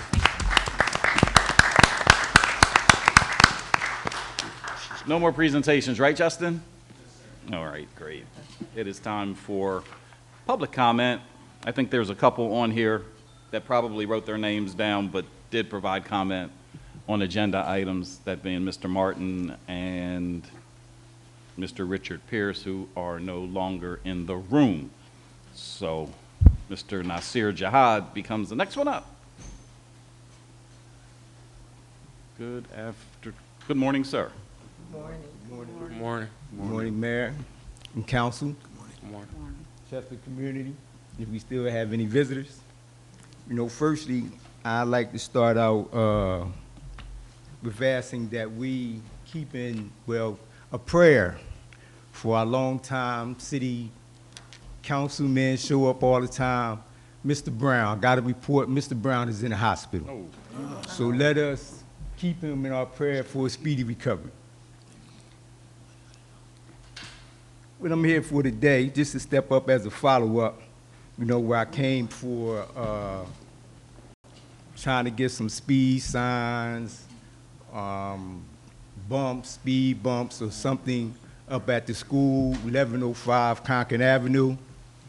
I did speak with the gentleman, but I have yet to see anybody or any signs or any speed bumps or anything else. Since our meeting earlier this month, there's been 2 major accidents up there. Took out the pole. Pico was up there for like 2 days trying to get things fixed. You know, and again, we was up here, just as we always do, thanking and appreciating all the work that everybody doing, but I stepped down and I didn't get an answer. So could I get some type of insight more? Again, I spoke with the gentleman, but we haven't seen anything. Maybe somebody can point me in the right direction. Let's hear from the gentleman. Mr. Gentleman? That gentleman is Andrew Heyman. He's the director of our streets, public works. Comes under a lot of names, but hi. Good morning, Council, Mayor. Thank you for having me. Thank you for calling me up. Quick note about that. That's been passed along to staff. I'd have to check on the status of it. I know that there are a couple speeding issues up there, obviously, so, but I'd have to find out the status, and I can get back to you as soon as the meeting's over with the timing. We may need new signs, so that may be the case. I'm just not aware at this time. Let's speak about speed bumps, though. They do not automatically call the staff and they lay down speed bumps. We do have a new process for that. Could you kind of explain what that is? Sure. So yeah, for speed bumps, someone need to come in and get a petition for collect signatures from residents on the block in which the speed bumps would be installed. They need at least 50% plus one of the residents on that block to sign that petition. Once that is returned to the city can investigate whether or not the location is eligible for speed bumps. I will say, and sir, I believe we may have discussed this 2 weeks ago. Unfortunately, that location, I believe, is on a state road. So that specific spot on Concord would most likely not be eligible. State roads are prohibited from, we are prohibited from installing speed humps on state roads. Unfortunately, again, that would be one of them. However, we can look at other traffic calming measures. Again, with signage, typically on a state road, PennDOT update signage, I'm always happy to install signage when it keeps people safe. So if it doesn't hurt the city, and it certainly doesn't, to install a couple signs somewhere, as long as they're not prohibited, I'm happy to do that. Again, unfortunately, those are subject to availability. Some signs, we have a large number in stock at any time, and some signage we need to order for specific situations. Again, in this situation, I can't confirm whether or not we have them, and I'll look into it as soon as the meeting is over. But it can take a few weeks. I have a question. Sure. For Mr. Nasir. That is considered a school, am I correct? So wouldn't that be in a school zone? And if that is the case, what would be the process of them making that a school zone for children? Because it's a lot of children up there, and it is a school.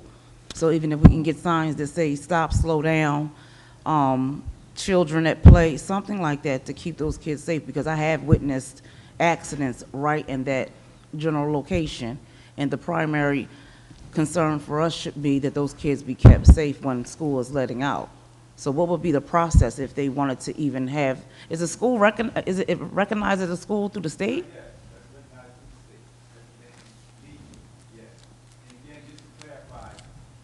Clarifying the microphone, please. I'm gonna thank him again for what he did bring up, because he did inform me of some of these things.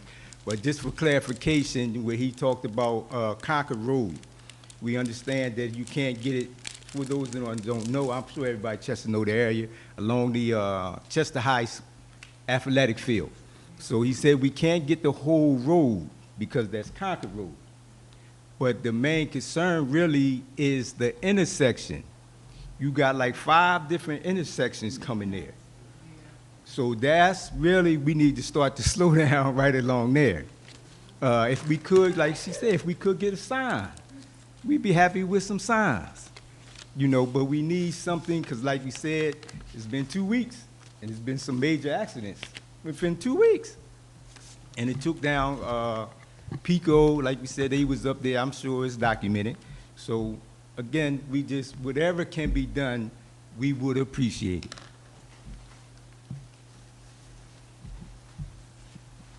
All right, Mr. Heyman. The speed school zone signs are the signs that we intend to install in that location. And again, it's just subject to availability. So, and I'll get, as soon as this meeting's over, I'm gonna get with my staff, find out the status of that. Thank you. No problem. No, we good. Okay. All right. Al Boyd. No, Al Boyd. Okay, thanks. Miss Olivia Smith.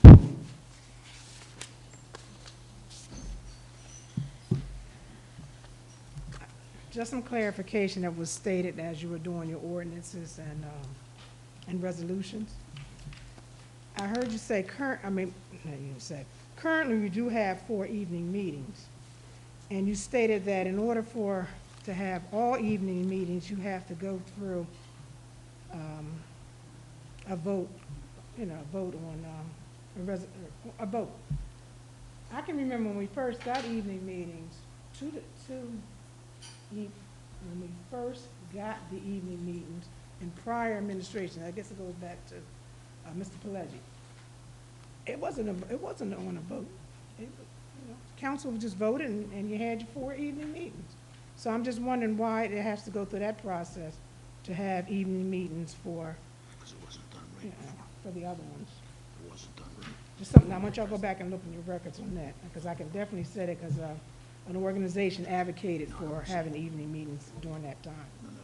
Well, I will say this, it is on the books that the schedule that is presented for 2026 and what we're following this year is on the books. We could follow the books, or we can just come up here and, make a decision that goes against what's on the, I don't know if it's charter or administrative code, do you know? I believe it's some dates are charter, most the administrative code, and you are correct, they're prescribed by law to be those dates Why you and got my times. clock still moving? I'm not talking. Pardon? You got my clock running, I'm not talking. Well, let's finish then. Come on now, that wasn't nice. That wasn't nice, like my granddaughter said, that's not nice. Third class city code, when the councilman was asking about those different things that you had that administrative piece separate, I thought within the third class city code, you could only have the ones that was required in your homeroom charter. So what you were saying, I guess, was that all the administrative departments, you pulled them out of their actual departments and put them in a subline by themselves. Is that what was happening? I just wanted to be Ms. clear. Livia, can you use the mic for him? I'm having a I'm hard sorry. time. I'm trying to I'm keep the sorry. term level down too. The third class city code, but I was asking about what Mr. Councilman Green had just asked about the administrative piece. They're included in those other departments like, what is your department? Public safety and Parks and Rec. Those administrative personnel is also, not also, they were at one point included into those line items. Now you're saying you're taking them out to be subline item for themselves. And I just want to know why would you have their own subline versus keeping them in their department, so the departments know how much money that they were allocated for their budget. Ms. Smith, that's what we're going to look at. We'll change that part. So Okay, it'll 'cause- reflect, HR department, Public Works department, IT department. We'll reflect that in the revised ordinance. No, okay. There's another reading on this, right? So, all right, I'll wait till the next reading. Thank you. Thank you. I got a Rob. No Rob. Mr. Cotman still here? There he is. Hi.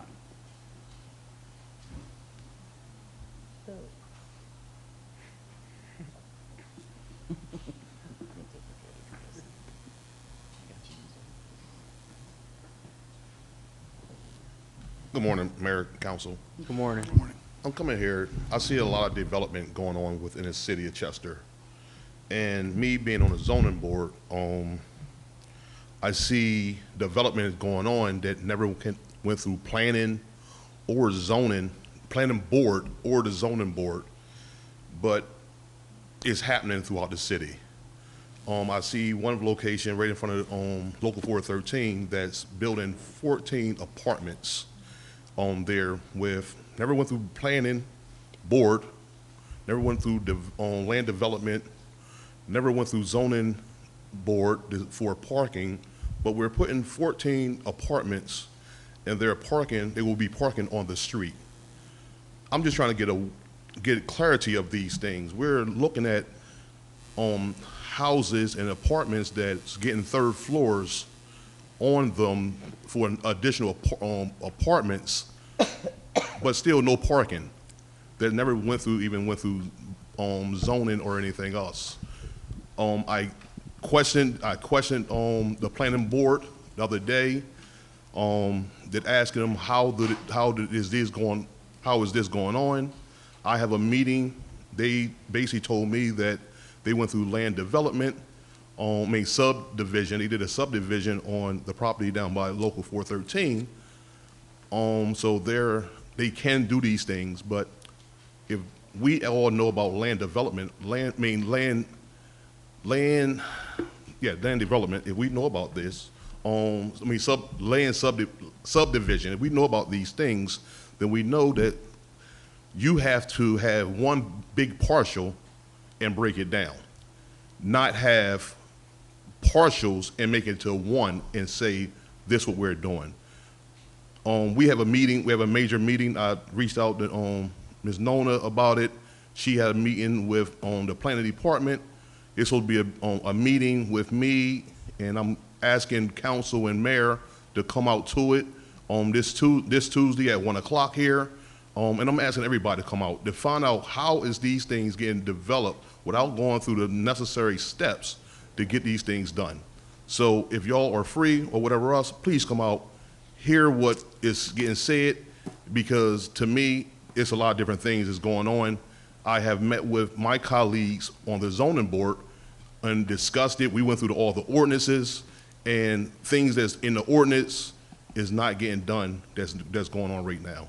So please come out and if y'all are free, get the answers that we're asking for also.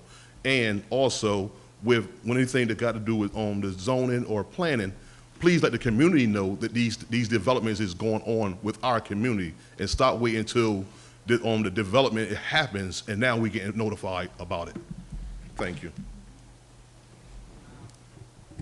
Thank you, and thank you for the invitation. I mean, we actually count on the planning board, the zoning board.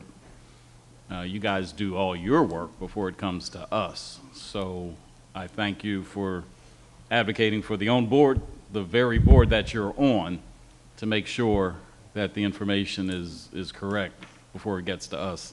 I will say that we can't and don't, and again, we count on those boards before it comes to us to get us information. You didn't ask us any questions, because I don't think anybody up here, well, other than yourself, who have been on the board, could speak to those things. But the invitation was the proper thing to do, and I would say if anybody can make it, that would be something that we would want to attend. I will not be around that day, but it looks like Councilman Davis has something to say. Yes, I'd like to speak on what you had to say, Mr. Cotman.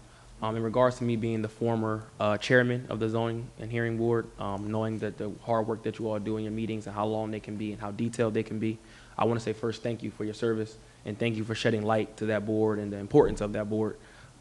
Because when I was on it, it was very, there was a lack of attendance from the community and people really didn't understand or know what was going on. You good, Jason? Good. So thank you for inviting the community to come so they actually understand the process of how things look and how they can be involved, because people's voices matter, especially at the zoning and zoning planning commission boards and hearings. They go further beyond what you just see here on city council. We make some major decisions as city council members based off the decisions that you make prior at your zoning and hearing boards. So thank you for shedding a light and awareness to the community so that we all can, take that board more seriously and actually a more effective communication can be done. I just want to say that I do agree with the importance of the zoning hearing board. It does appear to be more robust than it's been in the past, and the city does seem to participate more. But I want to say that in reference to some of the items that we just referenced, since Mr. Fritz has come to planning, that does not occur. Okay? He runs everything through the solicitor's office, and it does everything by the book. There's no one that's getting away with anything at this point. I would like Can to we hear ask- from yes. Mr. Paul, Director Fritz. Yes.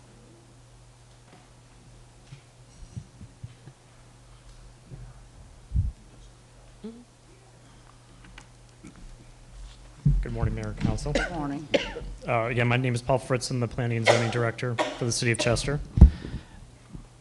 I can speak to this project briefly, but I do recommend if people want more details on the project, I'm happy to present that at Tuesday's meeting next week. Like anything in the city, none of these projects are very simple. They're usually complicated, especially a redevelopment project. But this project specifically, the one at 301 West 3rd Street, is a redevelopment that qualified by just getting a zoning permit by right. It did not need to go through land development, did not need to go through the subdivision process. And that's something I can explain at the Tuesday meeting. It's complicated, but I can hopefully clearly explain it next week at that meeting. But I'm happy to take any questions if you want more details here. Mr. Fritz, to Sure. be specific so the public knows, by more information, you mean the type of easement they might need, parking variances they might need, any type of zoning that might come with everything that, there's a lot of information that, specifics that the community might need to know what you're referring to, because they might not know what encompasses that umbrella as a whole. Right. And what I hope to do at that meeting next week is actually run through the sequence of that project, because it started last year. Started as something, was pulled back in scale, met all the zoning requirements and our Saldo ordinance, and proceeded by a zoning permit by right. It met impervious, it basically was an expansion of an existing non-conforming building, no impact on existing footprint of the building, and parking was a non-conformity. So a lot of things were already there that was built upon. And we went, based on evidence of what was provided us at the zoning department, we made our decision that it was a zoning permit by right. So, but again, I think if I can lay out the sequence of the project, I think it will help clarify how it evolved and got to where it is today. At next week's meeting. Thank you. Okay, all right, thanks.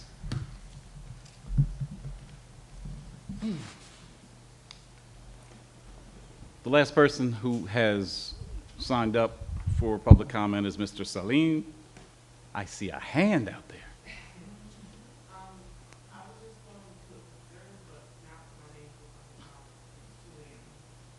Come on up. Come on. Come on. Traditionally, Mr. Salim goes last, so we're going to keep that tradition going. You're going to have to provide your name and address for the clerk, please. And you have 3 minutes. Okay. My name is Autumn Mitchell. I'm with 1PA. I'm a Delco organizer. So I'm Philly based, but I grew up in Delco. So for bill number 7, you all presented a number. It was $16,726,064. I'm sorry, let me stop you for 1 minute. Ms. Mitchell. Oh. Mr. Mayor, it's your meeting. You can do what you choose to. Is she a Chester resident or a taxpayer? I understand she's saying PA, One PA. one PA, but that's your judgment call, Mr. Mayor, just so I know how to document this for minutes. Yep, go ahead. Okay, thank you. You had talked about public safety, not you as in you, but like public safety. EMS services are encompassed in this?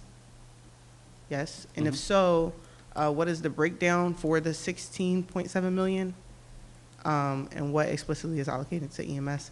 I'm unsure if this goes to December 8th or if this is something to ask right now. And then also, I'm curious for the ARPA funds, where can the breakdown be located? And if so, can you give it to us? Because isn't that regarding like health as well? All right, so you're sort of breaking all the rules. I know, but- I'm sorry. I didn't know I was breaking the rules. No, you're I not breaking rules. apologize. They're not, the commissioner is not going to come arrest you. Okay. But this is public comment. You're asking questions. So I'm not Okay. going to answer any questions. But the Okay. hearing, the budget hearing, Mhm. is where you're going to get those answers. Okay. And that will be held at 1 p.m. on December 8th. December 8th. Thank you. Okay, I wasn't December sure because people asked questions Right. and got their questions answered. So thank you. Mr. Mayor, all the details of the budget with the detailed line item by line item expenditures, including what we're budgeting for ambulance service, is online. Yes. Also, the budget is on review downstairs too. Yeah, you will, it's easy to find the line item for EMS, for ambulance. Yes, that was a summary. Yes. Mm-hmm. Yep. And it's available downstairs now? In Candace's office, in the city clerk's office, correct. Okay. That's really what you wanted. Mr. Salim, come on up here. After Mr. Salim, we're going to go through one more round of if there's any final comments from council, and then we will adjourn. He's got to be the only guy in the city who buys a paper every day. Yes, sir. Alhamdulillah. I'd like to keep, my name is Amin Abdul Salim. I live 240 Patterson Street in Chester. And, you know, we have a thing in Al-Islam, or we want to keep up with the surroundings, the environment in which we live, and the environment of the world. So this helps me in that way, buying the paper, keep up. I don't, you know, trying to get to my point here. I don't, what the word is, I'm trying, but I do not digest everything, you know, just in these papers, even in books. But only the best, inshallah, God's will. So inshallah, God's will. And Yadin Nasiha, the way is sincerity. So we certainly want to get back to the sincerity of life. And we want to, you know, certainly. God said, yes, you know, sincerity means nasir, not nasir, Yadin Nasiha. So it means getting back to what we need to get back to as human beings, every human being. And this, I'm going to be very briefly with you, not to go.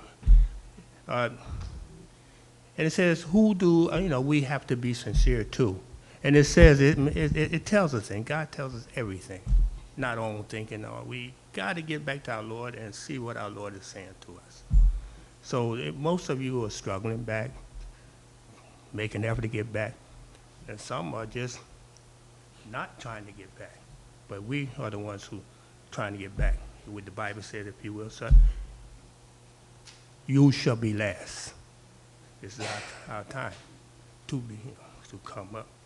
So what it did not say her, the way it's sincere. It said, oh yes, who should I do this, be this sincere about? Or it says, to your Lord and to those who are in authority above you. So this is a very important point that we have to do, you know, very important point. If you will, Sarah, you know, Abraham has 2 wives, and 1 wife, actually. And the first one is Hagar and so forth. We are this, but Sarah, she was not supposed to have any child. She's burdened, all this stuff. And what after God had given Abraham his important child, his child, Ishmael, that we are coming from, and he and Abraham built a house. Okay. But this one that Sarah wasn't supposed to have any children, she's supposed to be barren, not having any children anymore. So God gave her a child after Abraham, and he said that he saw her standing there. Many of you have to stand in what we are doing with this hereafter. After here, you have to hear this and come to your Lord with this sincerity. If you're a Jew, Muslim, or Christian of sort. Let's come to your conclusion. So I wanted to bring that point out. And inshallah, I won't say any more because it would be a insult somewhat, sound if you do not carry it on. So, but God said he saw her standing there, and he gave her a child, Isaac. Isaac gave her a child who became a prophet of God. So you have a responsibility to come back to your Lord, not thinking all this other stuff, but come back to your Lord. We do the will of our Lord. And it need not see the way is sincere. The way out of this situation is sincerity. I thank you much, sir. Thank you. Thank you, Mr. Thank you. Hey, there were a couple things I missed. I saw, help me with his real name, G-Code. Gregory Graves. He was sitting here. He had to, I guess, leave. But there will be a parade on Saturday for the Chester Panthers. Many of their weight class teams won the league championship. So, Justin, I know you're on that committee to put the parade together. Can you help us with the times and the parade route? Yes, sir. So the Chester Panthers will be holding a parade to celebrate their championship on Saturday, November 29th, I believe it is. And it will start at 11 a.m. at Memorial Park. It'll make its way east on 7th Street, over to Curlin, take a right, go south down Curlin, take another right on 3rd Street, and then head back to Angle and finish back at Memorial Park. So we are going to, it may have already been posted actually, we just got a flyer for it. We're going to post a map of the route and a flyer for this parade. Obviously the community is invited to come out along the route to celebrate and cheer on the young people that will be a part of that. And we also are asking that in that window on Saturday between about 10 a.m. and 2 p.m. To kindly not park along the route. Really, it's for your own benefit. We don't want you to get trapped. But we'll post signage for that, just letting everyone know. All right, thank you. I also want to thank police and fire who, on short notice, made themselves available to make this parade happen. I'm personally saddened to hear about Mr. Brown Williams being in the hospital. I look forward to him being here every council meeting. He's my favorite public comment of all. I just wish him well in his recovery, and hopefully we can get some more details and reach out to him. And I want to make a comment on our procurement policy, which was much of the discussion earlier in this meeting, primarily because the first meeting I ever joined or attended when I joined City Council was procurement related. It was about purchasing cars. So you can imagine joining city government in January and now money's available and people are deciding how to spend it. And it was a meeting over Zoom, and I joined. There was receiver Mike Dowry, there was a representative from the police department, Public Works, and L&I. And they were discussing how to purchase vehicles for those 3 departments. And I will tell you in no uncertain terms, I had never seen anything like it. I was in total shock as to the lack of process and policy that was in place with regard to purchasing vehicles for the city. I had never seen anything like it in my professional life, and I knew it wasn't normal. Had a chat with the receiver after the meeting, and he says, yeah, this is something else we're trying to fix. The fix is still a process, you know, for us. When we talk, we do have a policy on the books now for procurement. I will admit we've had some difficulty getting a procurement officer or procurement person that's steady and stable, and thanks to our CFO and some efforts to train internally, we've been able to, very recently, have a procurement officer here in the city.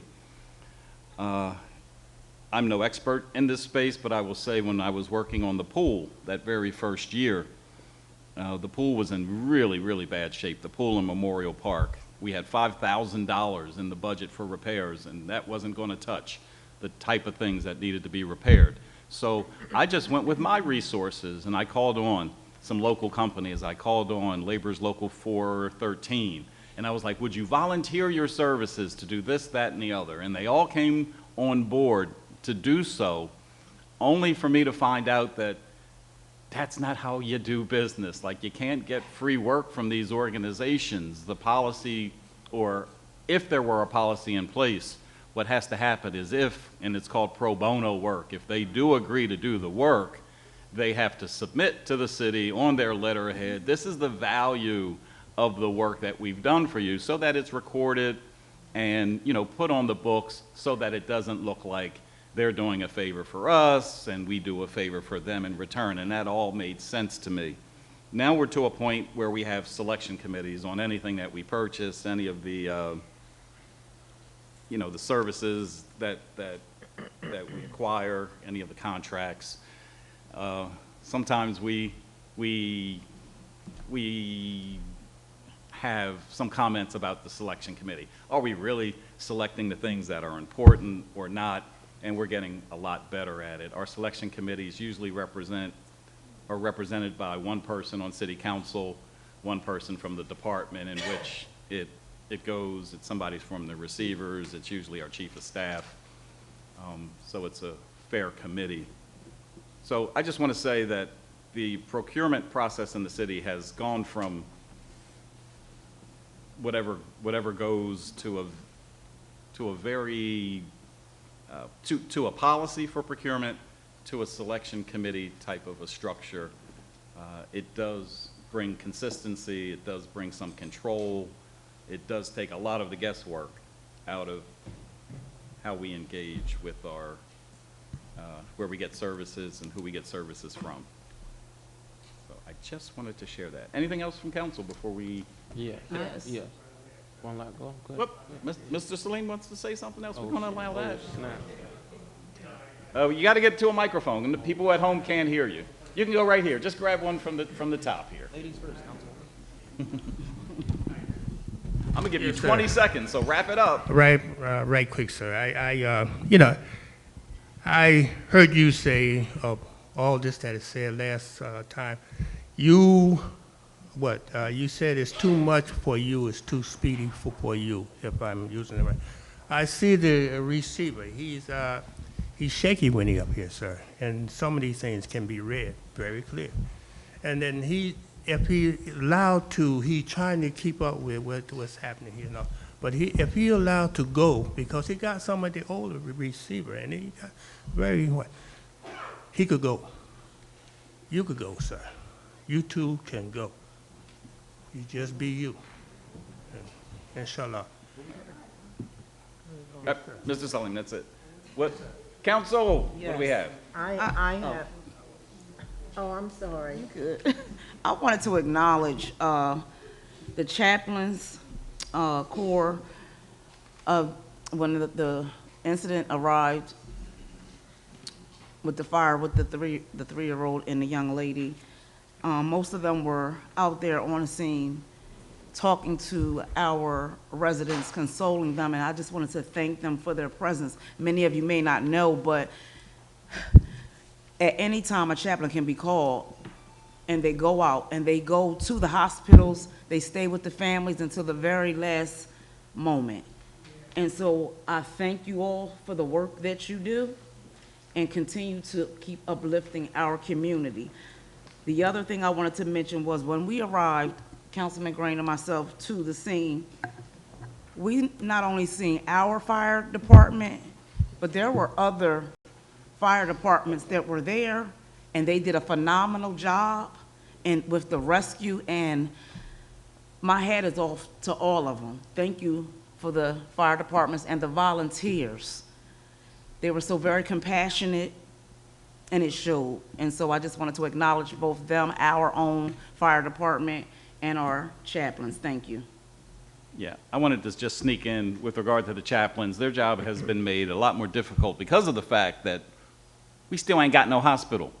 So they have to follow the ambulance and know where they're going, whether it's Christiana, whether it's Riddle, whether it's Penn Presby, you know, wherever they go. So that's a testament to just reasons why we need more than 2 chaplains, which is what I came in thinking that we needed, and was quickly made aware that no, in a city like Chester, we can't have enough chaplains. So thank you for the chaplains for being flexible and adjusting to the circumstances that face them.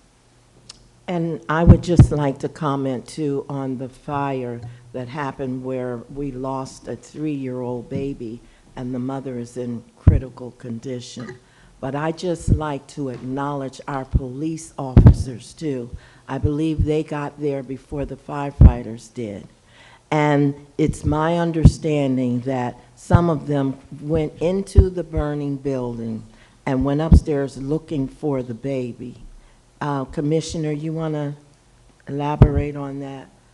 We always hear negative comments about our police department, but everybody's not a bad person, okay? So I think that we should give kudos to our police department too for their efforts during the fire last week. Good evening, Mayor. I'm sorry, good afternoon, Mayor, City Council, and community. As you mentioned, this police department usually, we arrive before the fire department. In this instance, we did.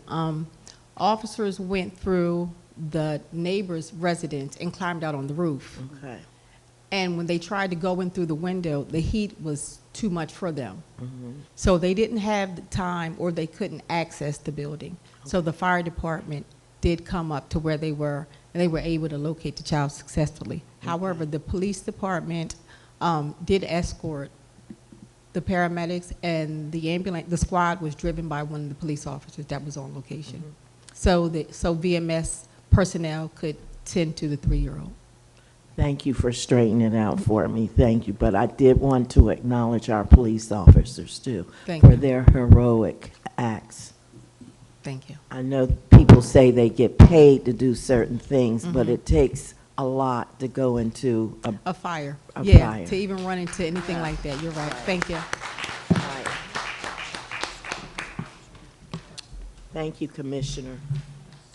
I was told before this meeting started to not forget, and I almost did, to say Happy Thanksgiving. Happy to all. Thanksgiving. Happy Yes. Thanksgiving. So, also, make sure you grab this. It has some of the events that are coming up. Oldies that were traditionally, well, that always go on outside on Tuesday evenings in the Ethelwater Parks have moved inside of City Hall. So I think they were here last night just dancing up a storm.